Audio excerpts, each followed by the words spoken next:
Okay, so I know that I'm very late, right? But honestly, I've just not really been with it. I don't know. And I've been having very mixed feelings on making this video at all, because like I feel like that vegan teacher has been has been talked to death, right? Like, and I don't want to, you know, be repeating normal talking points, so I just had to like really sit down with my ideas and like do a lot of editing down, and afterwards I was like, I don't know. But I'm back, and yeah, because I'm very conscious of like not just saying the same thing that everyone else is saying, because I feel like you're probably like tired as hell of that, and you know what, perfectly understandable, right? So I've edited it down a little bit, and this is the rest of it, right? So basically I'm making hot tok, which is Korean pancakes. Yeah, pancakes. Cause I was like, yo, what should I make, right? Cause I'm making a food video about veganism, so let's make some vegan food, right? And I thought, you know what? The problem with white veganism is that it's so goddamn white, right? So how do I combat this? By bringing you non-white vegan food. I feel like I'm not talking to a real person in days. I never do an intro, because I find it really awkward. Like, what am I supposed to say, right? But since I've made this intro, I might as well do the super hip and cool and fresh YouTuber influencer thing and plug my socials. So like, yeah. Oh, and I've been planning on doing a live stream, because I feel like I just want to talk, you know. Like, I want to talk about things like where the channel is heading, what kind of content I want to make, because I think I'm very much in the position where I'm having to like do a lot of figuring out, because I have like a lot of ideas and a lot of things I want to do. And it's just, and I really appreciate like communication, so I just want to do a little bit of communicating. We're also gonna just vibe a little bit, but I haven't really decided when that's gonna be. I'm thinking maybe Sunday, I don't know. And I haven't decided where it's gonna be on either. So you should probably follow me so that you can know. Vegan phobia is real, and it's wrong. Imagine that you are a person on this app who's Black and defending the Black community, and somebody kept showing you and tagging you in posts of dead Black people. How would you feel? You would know that this is racist. And when you show us repeatedly and tag us in these posts of them being hurt, and murdered, and stabbed, it's the same thing. It's not okay. 13-year-old animal rights activists on this app shouldn't have to go to bed at night crying because they've been bullied. I invite you to think twice about what you're doing and help us spread the word that vegan phobia is not okay. Thank you. I'm proud to be a woman. I'm proud to be a mother. I'm proud to be bisexual. I'm proud to be white. Wasn't that last one weird? I agree. And the thing is, that's my point. Saying any of those 6 things are all the same. They're just facts. They're nothing to be proud of. What you should be proud of are the things that you do in this life. What are you doing to make the world better? To help victims? Are you vegan yet? Are you a vegan animal rights activist? What are you waiting for? Before you have a child, verify whether you're doing it for the right reasons or the wrong reasons. You will quickly realize there are no right reasons to have a child. I feel like we already know much of this by this point. Like, yes, that vegan teacher is racist, she's homophobic, she calls coming out selfish, and constantly compares the plight of animals to literal genocide. And that sort of song that she made where she was like, I can't breathe, and linking the suffering of George Floyd to pigs, and I just, we know this by this point, right? She lumps in legitimate criticism like you're racist, you're homophobic, you're not doing activism properly. She lumps in those very legitimate criticisms with your grey hair looks gross. In what world are those even like equivalent, right? So the two TikToks I want to talk about is first off this one, where she lists a bunch of like identity things, right? And then she's like, notice how weird it is to be proud that I'm white. And then goes backwards and it's like, well then I shouldn't be proud of anything else in this list. And well, that doesn't make any sense, right? Because the problem with being proud to be white is that you're telling me that you're proud to be a colonizer. Like, that's very, very different to being proud to be a mother, for example, because a mother is important. She's vital in the socialization of her kids. Like, it's something to be proud of, to be contributing so much to society.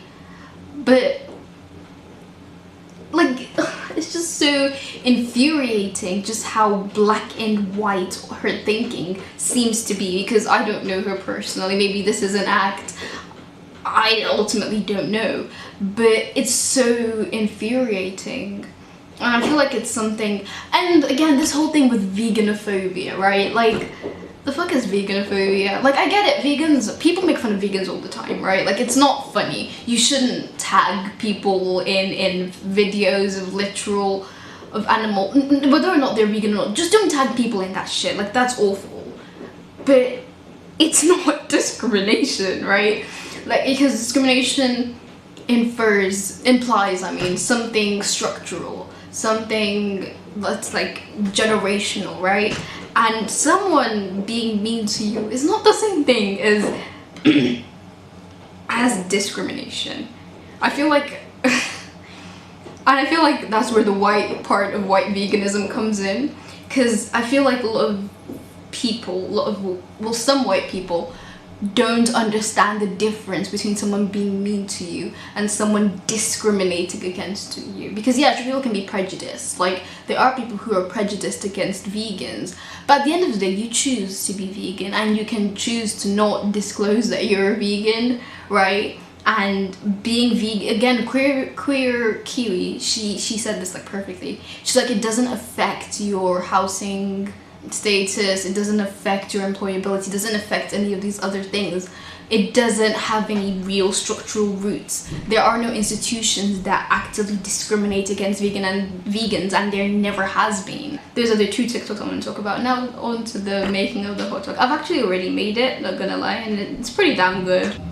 Put some cooking oil on. Oh ew, I hate oil. I hate oil. Oh my god, that's so gross. So I think I'd probably be best prefacing. Oh, I'm such a wuss. I should just do it, right? But I feel like, oh gross. I feel like I'm, oh ew. Oh wait, fuck, how will I, oh shit, fuck, I didn't think this through. Shit, fuck. Oh no. Oh,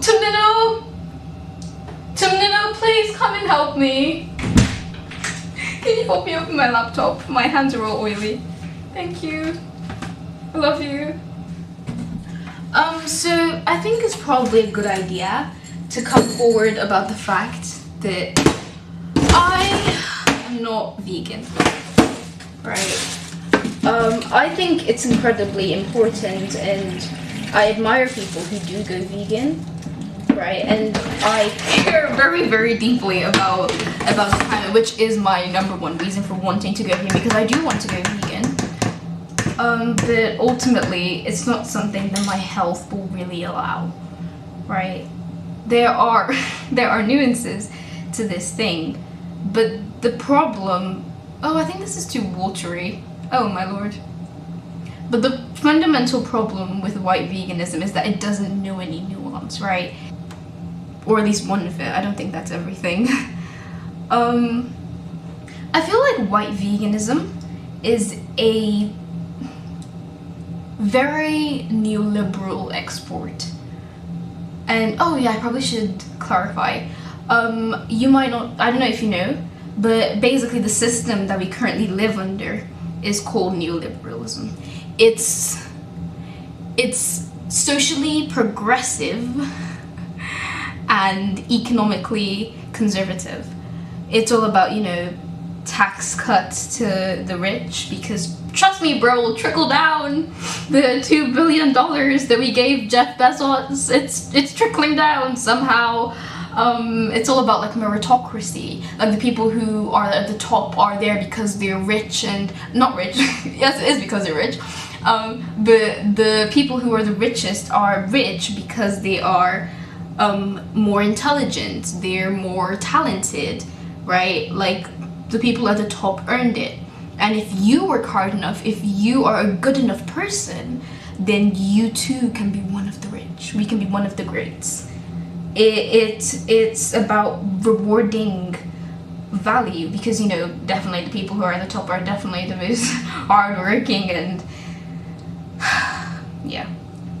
Personally, I don't buy into it. I don't see how you can be economically conservative but socially progressive. When you say that, all I'm hearing is yeah, Black Lives Matter, except for when their bodies are what is funding my comfortable lifestyle. Because if you really take a step back and you look at all of society, it's organized with black and other people of color at the bottom, right? Like the economy depends on us being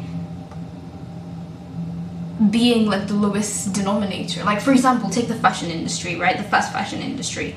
The only reason that you can get clothes that cheap is because these companies outsource their labor to third world countries, where they can do worker rights violations left, right, and center. Countries like Britain and America, they're only as rich and powerful as they are because of all the imperialism that they did.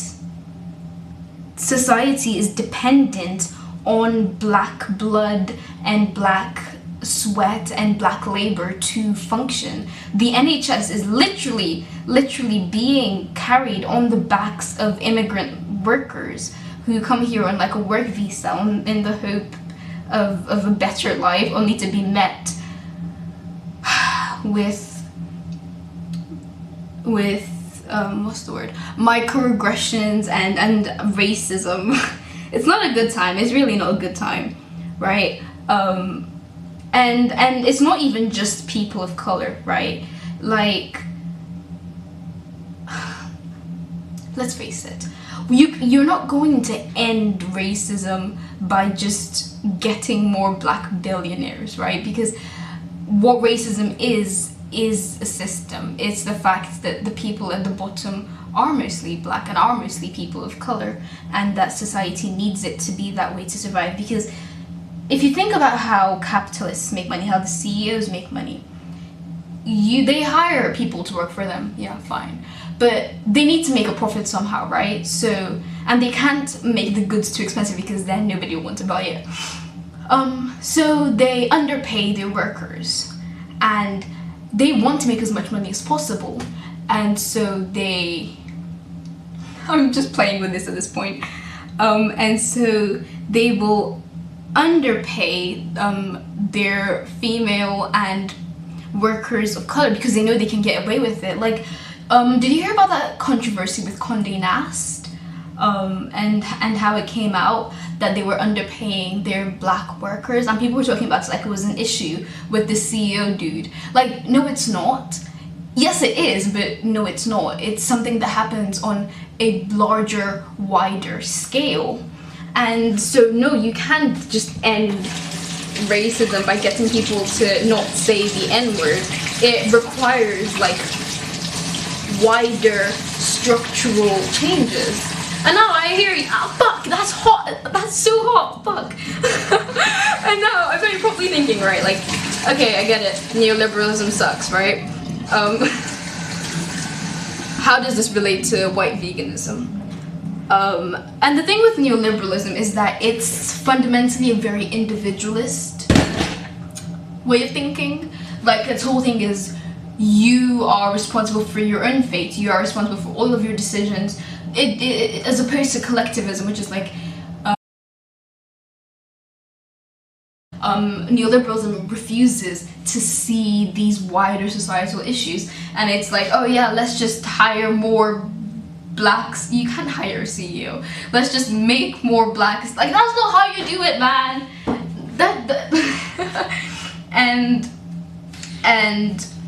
And white veganism has a similar like individualist philosophy a little bit. Like in one of her TikToks, I can't remember what it was saying, but she was like, paying for the murder and you have decided their fate and everything, and they're issues that are happening on like a much wider scale, but it pins one person down as like personally responsible for like all of this genocide, and I feel like this isn't just like a vegan thing, right? But with a lot of climate activists that I've come across as well, they can tend to do a similar thing. And it's one of the problems that I have with Extinction Rebellion, is that they have this whole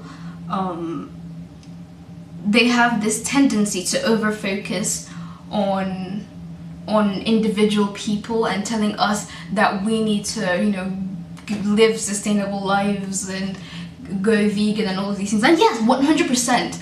They do make a difference, right? Like they 1000% make a difference. And when you're dealing with the issues so like big and like massive, it's a hyper object. I think that's what philosophy do. Who recently came out as trans, by the way. I'm so happy for her. But basically, because the climate crisis is such like a massive, complex problem, a hyper object, she calls it that in her video about the climate crisis.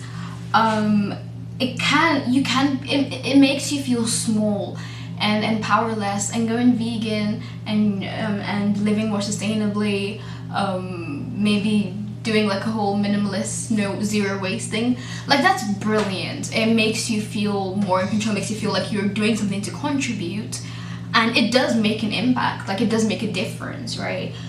But at the same time, you have to factor in the fact that 100 companies are responsible for 71% of global carbon emissions. But for some reason, the focus is on individual people and recycling. It's a little bit frustrating, right? Because these companies, even if we're stepping away from like the whole climate crisis thing and the fact that they're responsible for 71% of global emissions, you have all the worker rights violations, and it's just like, why are we focusing on people using plastic straws, right? Like, for example, Jessica Kelgren-Fozzard, she made a video back when the whole plastic straw thing was like a full-on thing, and she was talking about how people like her who have issues with like pain and sensitivity and might not be able to, you know, pick up a drink to drink, people like her need straws, right? And banning straws, and sometimes the alternative just isn't possible if you're allergic to the alternatives, or like paper straws, how they dissolve in water and everything.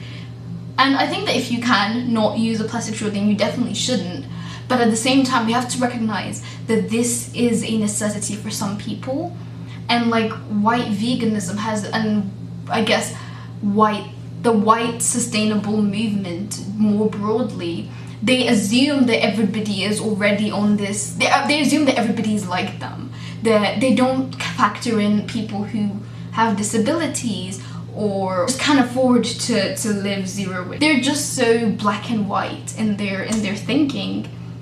And so white veganism and its tendency to be very individualist and its tendency to like focus on individual choices instead of like wider structural issues, I feel like it can set back movements as a whole, right? Like, for example, I feel like some of Extinction Rebellion's tactics can also do that.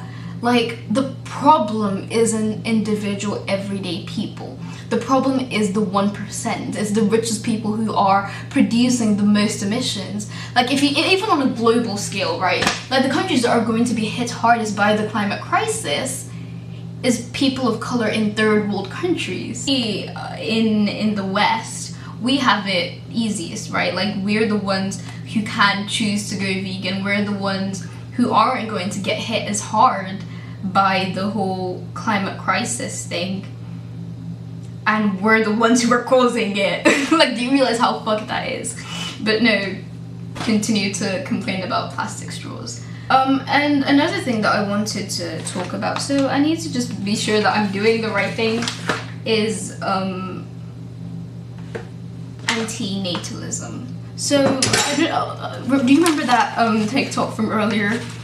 That weird one where she was like, keep the sperm and the egg apart. Like, there is no reason for you to, yeah, this is way too watery. Crap, this is, ooh. But what I was saying about, I'll just use this cup, about antinatalism, is that I don't think it's as far away, like, I don't think it's as random as it might kind of appear, because it's another sentiment that I've noticed in some, again, eco-conscious spaces, right?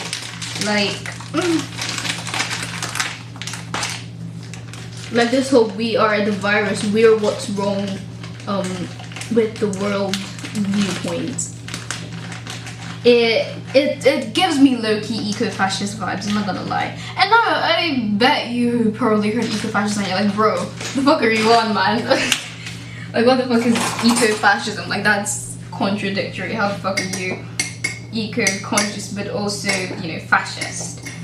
And basically, eco-fascism is fundamentally fascist, but it's fascism that comes to you dressed under the aesthetic of eco-consciousness. It's concerns about the population, and that's actually rooted in there's this thing, it's called the Malthusian principle, and basically this guy Malthus, right, in the 1800s, he was like, yo, I fucking hate the poors, man, fuck them. They are too horny, they're gonna breed us out of existence, right? And we're not gonna have enough food because, you know, we have limited resources. So you know what we should do? We should genocide the poor. That's obviously an exaggerated version of it. But that's basically it. He was against helping the poor, and he was like, yeah, it's for their own good. Like, he was writing it in a time where technology hadn't really advanced the way it has now, right? There's enough food to go around. Like, one third I think it is of like the total food produced goes to waste, like, every single year. The problem isn't the amount of food we have, the problem is that it's not distributed correctly. And so when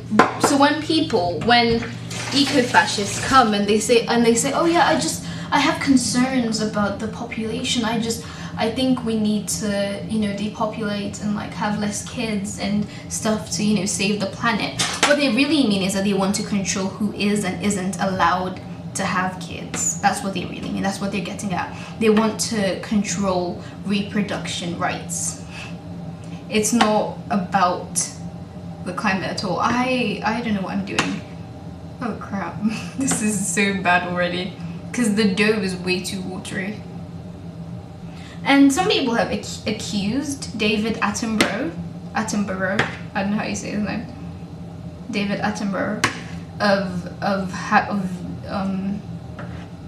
of eco-fascist rhetoric, and I think that it's definitely, I don't think it's coming out of nowhere. Like, the evidence is kind of damning this whole thing about needing to depopulate. We don't need to depopulate. The problem isn't that we don't have resources. The problem is that they're shittily distributed. Like the 1% of people are, you know, living and having a good time. Like, it's so funny. It's not funny. It's disgusting, honestly. How in the same nation we have multi-millionaires and people who are going to bed hungry. And I always just find it really absurd, this whole idea of like cruelty-free veganism, right? And they're always like so picky, like, yeah, but did it come from like a free range, blah blah blah. But there's never any talk about worker rights violations. Like, sure, maybe your leather shoes are faux leather and everything, but that doesn't make it cruelty free if the person who made it didn't get a living wage. It's just animal. Well, technically humans are animal, but it's just animal cruelty free. And that picking and choosing, that deciding when I feel like, you know, caring about cruelty, and when I feel like caring about the climate and caring about animals, that's core, that's fundamental. This is a really shitty angle, I know, but like, please bear with me. If I have any more points, I think I might have said everything already, but I'm just gonna, ooh, this is so bad. This is so bad. I think that's more or less everything that I don't feel has been really discussed enough. How the vegan community can occasionally spread some low-key fascist points of view. And I think my bottom line is basically just that you have to be conscious of who you're listening to, what they're saying, and just try to make your activism more intersectional, because fundamentally all of these issues are connected, right? Like, that's what makes the climate crisis a hyper object. It's the fact that you can't in like full consciousness say, oh yeah, I'm a climate activist, if your activism doesn't include anti-racism. Because again, the people who are the most affected by the climate crisis are people in third world countries. They're black and brown people. And if your climate activism doesn't give a shit about them, then is it climate activism, right? And I know it's exhausting, right? Like having to, oh, I think this actually might be turning out not that bad. Am I a chef? Am I a chef? I want to be a chef. I would make such a shitty chef. But I don't think it's actually turning out as bad as I thought it was. So your activism has to be intersectional. It has to be anti-imperialist and anti-racist and queer inclusive and just, yeah. Gordon Ramsay. Notice how he's been real quiet since this video came out. Yeah. He's fucking scared of me. I'm about to lose this guy a career. About to make him lose his job. Like, no, but look at this. Look at this beauty. I always had hope in myself. I always knew it would turn out good. Imagine if it's like undone in the middle. That'd be so sad.